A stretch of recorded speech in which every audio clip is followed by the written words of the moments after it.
Bismillahirrahmanirrahim. Assalamu alaikum dear students. Today's topic is electronic configuration. It's very simple, very interesting. What is electronic configuration? पहले इसकी definition को हम देख लेते हैं. The distribution of electron around the nucleus in shells and subshell according to their increasing energy. बढ़ती हुई energy के लिहाज से इलेक्ट्रॉन की तकसीम को हम इलेक्ट्रॉनिक कॉन्फ़िगरेशन कह रहे हैं. इलेक्ट्रॉन की तकसीम बेटे कहाँ पे? शेल्स में और सब शेल्स के अंदर. जो डिस्ट्रीब्यूशन ऑफ इलेक्ट्रॉन है अराउंड द न्यूक्लियस, एटम का जो सेंट्रल पार्ट है टाइनी न्यूक्लियस होता है और उसके अराउंड में क्या होते हैं? एनर्जी लेवल्स होते हैं जहाँ इलेक्ट्रॉन रिवॉल्व करते हैं. उन एनर्जी लेवल्स को बेटा क्या नाम दिया जाता है? शेल्स का नाम दिया जाता है. ठीक है, इन शेल्स के अंदर, और शेल के अंदर फिर सब शेल होते हैं.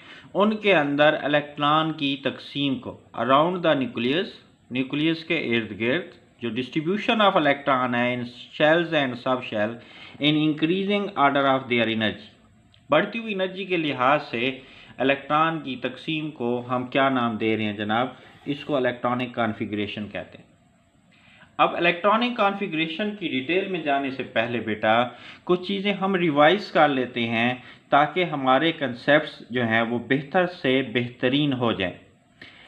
मैटर क्या होता है ये हम जान लेते हैं. Everything that has some mass and occupies some space is called matter. हर वो चीज़ जो मैस रखती है और स्पेस ऑक्यूपाई करती है, जगह घेरती है, उसको बेटे हम क्या कहते हैं? मैटर कहते हैं. हम सिंपली जो है हम ये कह देते हैं all the things around us are examples of matter. हमारे इर्द की सारी चीज़ें, जैसे ये बोर्ड मार्कर है, ये पेपर बोर्ड है, और जहाँ मैं जिस चेयर पे बैठा हूँ वो है टेबल है. इर्द गिर्द की जितनी भी चीज़ें हैं जहाँ मैं बैठा हूँ या आप बैठे हैं वो सारी की सारी मैटर है. यहाँ तक कि एयर भी, जो हवा है, वो भी क्या है? मैटर है. अच्छा, कुछ चीज़ें नॉन मैटर भी होती हैं, जैसे लाइट एनर्जी है, जैसे सोल जो है, ये क्या है? ये नॉन मैटर, ये मैटर नहीं है. ठीक है बेटे, आपको मैटर का भी पता होना चाहिए और उन चीज़ों का भी पता होना चाहिए जो मैटर हैं. एयर भी मैटर है और बहुत सारी एग्जांपल्स मैंने आपको दी हैं, वो सारी की सारी हमारे इर्द गिर्द की सारी चीज़ें क्या है? मैटर. ये तो होगी मैटर की रवियाँ. अब मैटर का बेटे जो स्मॉलेस्ट पार्टिकल होता है, आपने याद रखना है, smallest particle of matter which can take part in a chemical reaction. smallest particle, छोटे से छोटे ज़र्रे को हम, मैटर के छोटे से छोटे ज़र्रे को हम क्या कह रहे हैं बेटे? एटम कह रहे हैं. ठीक है, ताकि एटम का कंसेप्ट होगा तो फिर हमें मज़ीद चीज़ें जो हैं वो आसानी से समझ आएंगी. इसकी डिटेल में जाने से पहले स्ट्रक्चर ऑफ एटम के बारे में थोड़ा सा मैं डिस्कस करना चाह रहा हूँ ताकि आपका कंसेप्ट जो है बेटा क्या हो सके? बेहतर हो सके. एटम के बारे में आपको यकीनन बात समझ आ गई होगी. मैटर का स्मॉलेस्ट पार्टिकल यूनिट 1 में आप पढ़ चुके हैं, जो किसी भी केमिकल रिएक्शन में टेक पार्ट कर सकता है, उसे हम क्या कहते हैं? एटम कहते हैं. इसका साइज़ इमेजिन करें, पहले भी मैंने आपको बताया हुआ है. आपकी प्रिंटेड जो बुक है उसका जो फुल स्टॉप है उसके अंदर कितने एटम होते हैं? 2 मिलियंस एटम होते हैं बेटे. और 2 मिलियंस का क्या मतलब है? 20 लैक्स. एक प्रिंटेड फुल स्टॉप जो आंख से बड़ी मुश्किल से नज़र आता है और उसके अंदर कितने एटम हैं? 20 लाख. तो आप इमेजिन करें कि एक एटम कितना स्मॉलेस्ट पार्टिकल. ये मैटर है. इस मैटर का जो छोटे से छोटा पार्टिकल है वो क्या कहलाता है? एटम कहलाता है. और वो कितना छोटा हो सकता है? मैंने आपको फुल स्टॉप वाली मिसाल से समझाने की कोशिश की है कि एक फुल स्टॉप के अंदर 2 मिलियन एटम हैं. याद रहेगी ना ये बात. अब फिर इस यूनिट के अंदर हमने बेटा ये भी पढ़ा, डिस्कवरी ऑफ जो कैथोड रेस पढ़ी थी. उसके अंदर हमने कहा था कैथोड रेस दरअसल क्या हैं? इलेक्ट्रॉन है.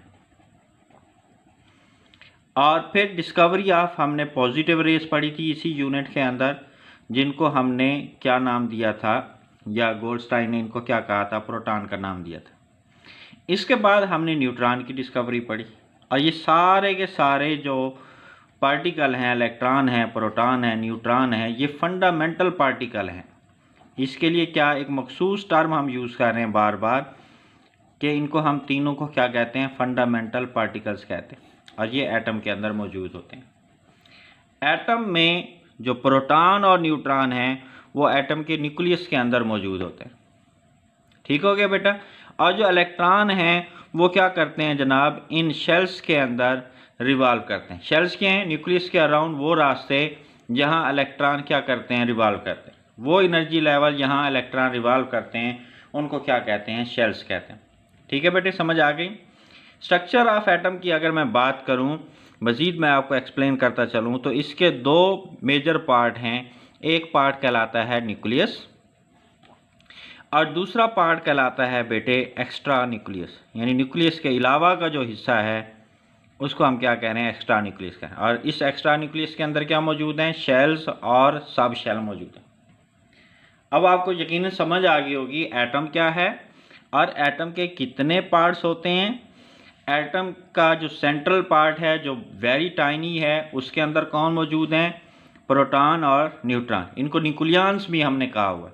आप याद कर लें इसको, ये बात आगे भी आ सकती है इसी यूनिट के अंदर। इनको न्यूक्लियंस कहते हैं। और न्यूक्लियस से बाहर इलेक्ट्रॉन एनर्जी लेवल्स के अंदर या आप कह लें शेल्स के अंदर क्या करते हैं, रिवॉल्व करते हैं।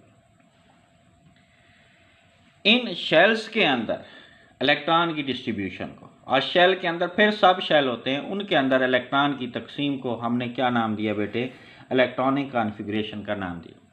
फिर सुन लें, distribution of electron around the nucleus in shells and sub shell in increasing order of their energy.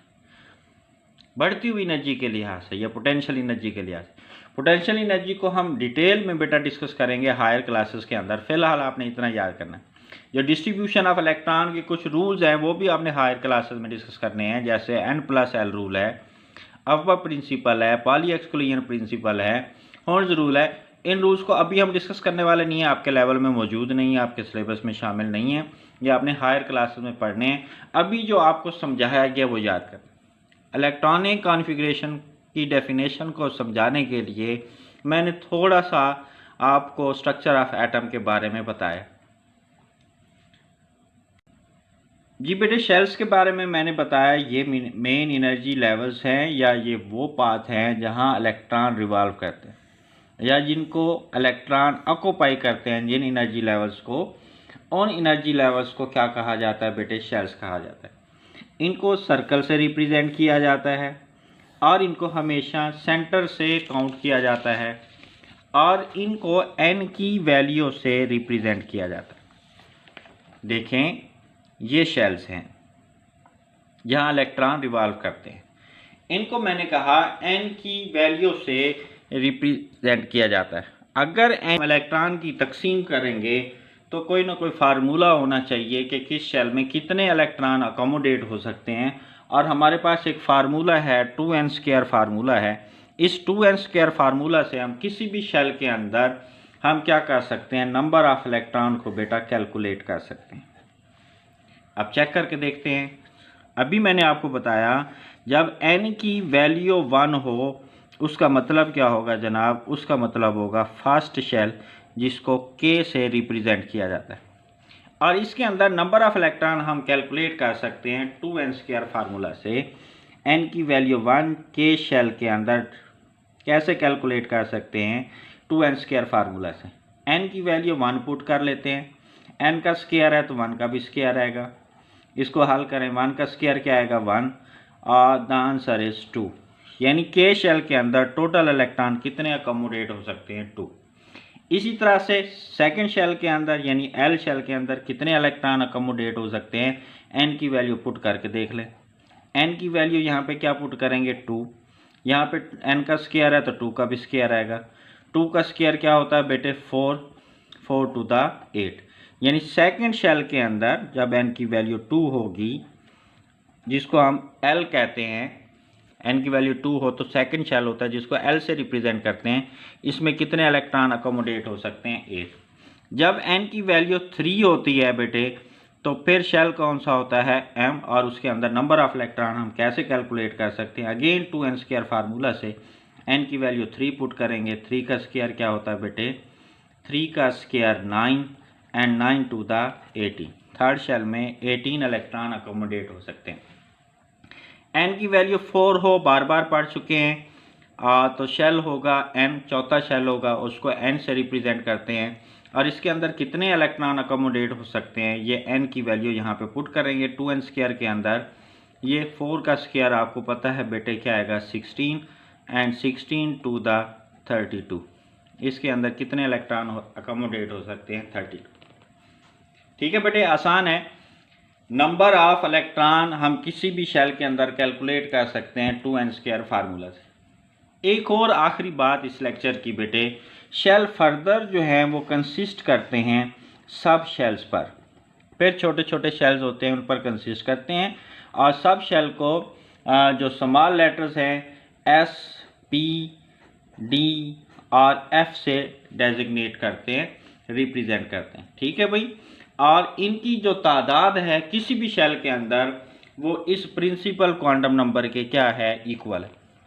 मतलब n की वैल्यू जब 1 होगी तो सब शेल कितने होंगे इस शेल के अंदर, एक सब शेल होगा और वो कौन सा होगा S। जब n की वैल्यू 2 होगी तो उस शेल के अंदर कितने सब शेल होंगे, 2 होंगे, एक होगा S और दूसरा होगा P। सिंपल, मैंने कहा नंबर ऑफ जो सब शेल हैं किसी भी शेल के अंदर वो n की वैल्यू को क्या होते हैं, इक्वल होते हैं। इस शेल के अंदर नंबर ऑफ इलेक्ट्रॉन कितने होंगे, इसकी n की वैल्यू के इक्वल होंगे। जब शेल m हो तो उसकी n की वैल्यू 3 होती है, तो सब शेल कितने होंगे, सब शेल भी 3 होंगे, एक S, दूसरा P और तीसरा जो है वो कौन सा होगा, D होगा। फोर्थ शेल में यानी n शेल में जो सब शेल की तादाद है वो कितनी होगी, 4 होगी, क्योंकि इसकी n की वैल्यू क्या है, 4 है। मैं बार बार कह रहा हूँ जो नंबर ऑफ सब शेल हैं किसी भी शेल के अंदर उनकी तादाद यानी सब शेल के जो तादाद है वो इक्वल होती है किसके, n की वैल्यू के। यहाँ पे 4 सब शेल होंगे, एक S, एक P, एक D और फोर्थ जो सब शेल होगा वो F होगा। पहले में एक सब शेल है S, दूसरे में 2 हैं, रिपीट करें मेरे साथ, S एंड P, तीसरे में 3 हैं, क्या नाम है उनका, बोलें, रिपीट करें, S, P, D। चौथे में 4 हैं, बोलें कौन कौन से, S, P, D, F। बेटे ये वाला लेक्चर अगर आपको समझ आ गया है तो मज़ीद हमने इलेक्ट्रॉनिक कॉन्फ़िगरेशन करके देखनी है, एलिमेंट्स की इलेक्ट्रॉनिक कॉन्फ़िगरेशन की कैसे जाती है वो हम प्रैक्टिकली करेंगे, पेपर वर्क करेंगे, इलेक्ट्रॉनिक कॉन्फ़िगरेशन कैसे कर सकते हैं। ये लेक्चर इंपॉर्टेंट है, ये आपको समझ आना चाहिए, इसकी आपने प्रैक्टिस करनी है, इसको याद करना है।